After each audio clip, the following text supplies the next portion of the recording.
How do you never run out of ideas?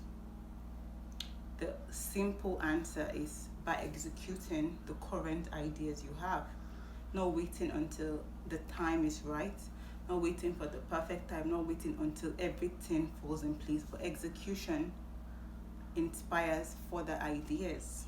Say you execute an idea, maybe let's say you have an idea for a blog or a video or a book, and you execute it and you write it and you publish it or whatever, and you put it out into the world, and you have further ideas on the same article. Nothing is stopping you from editing it. Nothing is stopping you from writing a follow-up article, a follow-up book. There's always room for expansion of an original concept. So if you have an idea and you're worried that you do not have all the parts, all the information to execute, there's always room to expand. There's always room to write a follow-up or do a follow-up on a particular project. So we should not let the fact that we are not in the perfect place to execute, or we do not have all the tools, stop us from executing.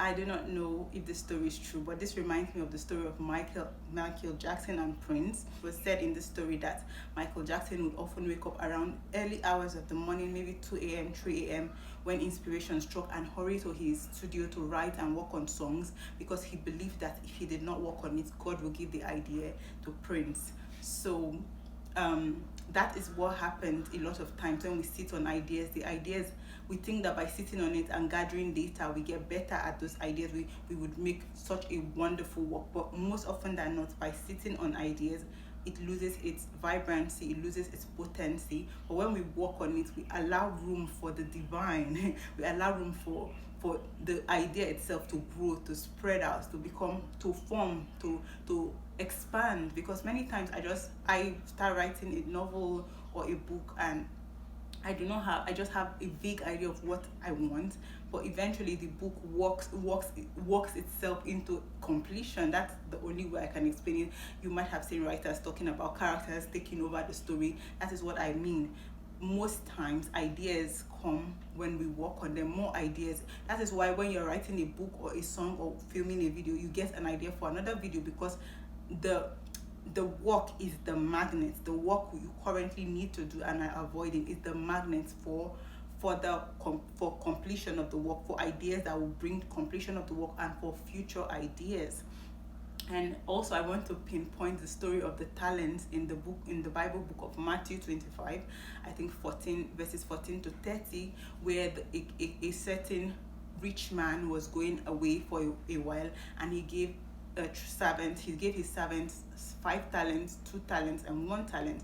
And the one who had 5 talents went to invest it, put the talents to work and earn more on the talent. The one who had 2 talents did the same thing, but the one who had this 1 talent, this small talent, the least talent, he hid it because he was afraid to put it in the market or whatever, or to trade with it. And so when the master came, the one who had 5 talents had 10. By the one who he had given 5 talents suddenly had 10, because he had worked and traded on it. And the one who had 2 talents had 4 now, but the one who had 1 still had 1. And the master was upset with him, and he said, even if you're not going to trade with it or whatever, you could have put it in the bank for it to gain interest, but you did none of that. And so he took the talents from him and gave it to the one with 10 talents. So what does this tell us in regards to creativity, to ideas? It tells us that the 1 talent, the current work we have, there's room for growth, there's room for it to expand. We should always understand that just because you have this talent or this idea does not mean that it will not expand. By putting it to work, it expands. That is what the story of the talents tell us, the parable of the talent, that there's always room for growth, that if we put our talents to work, it can expand, it can double and triple or whatever.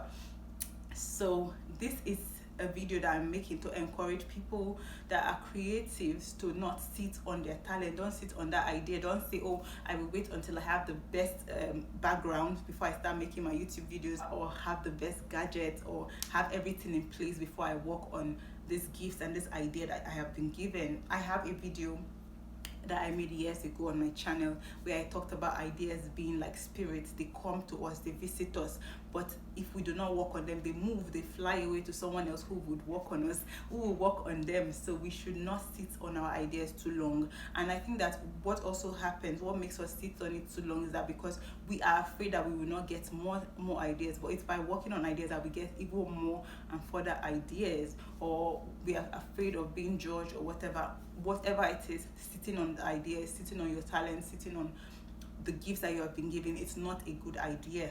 All the stories, all the folklores and the parables point to the fact that sitting on our talents, sitting on our ideas, sitting on our gifts for too long is not a good idea. So I'm just going to encourage you guys. So I'm just going to encourage writers, creatives, painters, whatever, musicians, work on your ideas. Do not be afraid to put out a work that is not perfect. Put out your work. It is by working on your ideas that you get better. It is by working on your ideas that you get more ideas, finer ideas to work on. Thank you so much for watching, and I will see you in my next video.